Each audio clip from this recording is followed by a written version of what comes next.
السلام علیکم ورحمۃ اللہ وبرکاتہ۔ آج ہم پڑھیں گے حضرت یوسف علیہ السلام کا دوسرا قصہ۔ حضرت یوسف علیہ السلام جیل میں۔ حضرت یوسف علیہ السلام کو جب اس کا علم ہوا تو انہوں نے اللہ تعالیٰ سے دعا کی کہ اے اللہ، تو ہی مجھ کو بچا سکتا ہے۔ اگر میں ان عورتوں کے فریب میں آ گیا تو میں جاہلوں میں سے ہو جاؤں گا۔ اس سے یہ بہتر ہے کہ مجھے قید خانے میں ڈال دیا جائے۔ اللہ تعالیٰ نے حضرت یوسف علیہ السلام کی دعا قبول کی اور وہ جیل میں ڈال دیے گئے۔ حضرت یوسف سے پہلے جیل میں 2 قیدی اور بھی تھے، ایک شاہی باورچی اور دوسرا بادشاہ کو شراب پلانے والا ساقی۔ ان کے خلاف الزام تھا کہ انہوں نے بادشاہ کو زہر دینے کی کوشش کی ہے۔ حضرت یوسف علیہ السلام جیل میں قیدیوں کو اللہ تعالیٰ کی باتیں بتاتے رہے اور خدا کا پیغام پہنچاتے رہے۔ ایک دن یہ دونوں قیدی حضرت یوسف کے پاس آئے اور انہوں نے کہا کہ ہم نے ایک عجیب خواب دیکھا ہے۔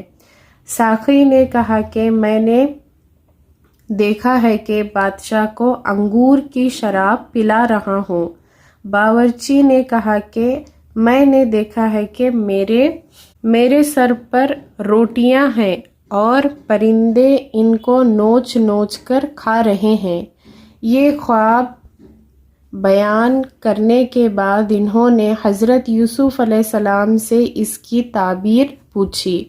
حضرت یوسف علیہ السلام نے بتایا ساقی تو جیل سے چھٹ جائے گا اور پھر بادشاہ کی ملازمت میں جا کر اس کو شراب پلائے گا اور باورچی کو سولی پر چڑھا دیا جائے گا اور اس کی لاش کو جانور کھائیں گے۔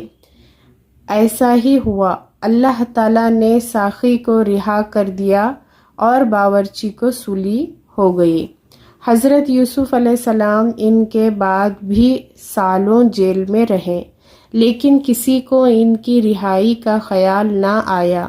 اتفاقاً ایک مصر کے بادشاہ نے خواب میں دیکھا کہ 7 دبلی پتلی گائیں 7 موٹی تازی گائیوں کو کھا رہی ہیں اور 7 ہری اور 7 سوکھی ہوئی بیلیں دیکھی۔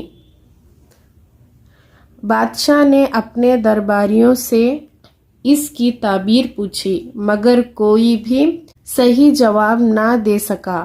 اس موقع پر ساقی کو یاد آیا کہ اس نے اپنا خواب حضرت یوسف علیہ السلام سے پوچھا تھا اور آپ کا جواب بالکل صحیح ہوا تھا۔ اس نے کہا کہ جیل میں ایک شخص ہے جو خواب کی صحیح تعبیر بیان کرتا ہے۔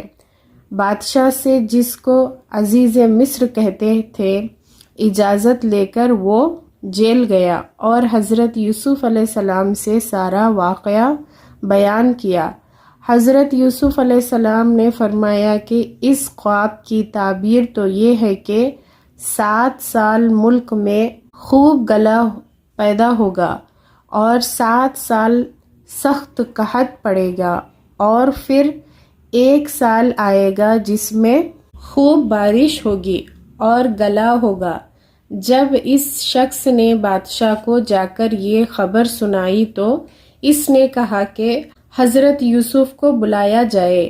جب وہ دوبارہ حضرت یوسف علیہ السلام کے پاس گیا اور بادشاہ کا پیغام سنایا تو آپ نے فرمایا ان عورتوں کا کیا حال ہے جنہوں نے اپنے ہاتھ کاٹ لیے تھے؟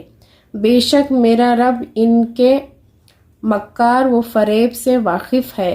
بادشاہ نے ان عورتوں کو بلا کر پوچھا تو انہوں نے کہا کہ ہم نے حضرت یوسف علیہ السلام میں کوئی برائی نہیں دیکھی۔ یہ دیکھ کر زلیخا بھی بولی کہ اب جب حق ظاہر ہو گیا ہے، سچ بات یہ ہے کہ میں نے ہی حضرت یوسف علیہ السلام کو ورگلایا تھا اور وہ بالکل سچا ہے۔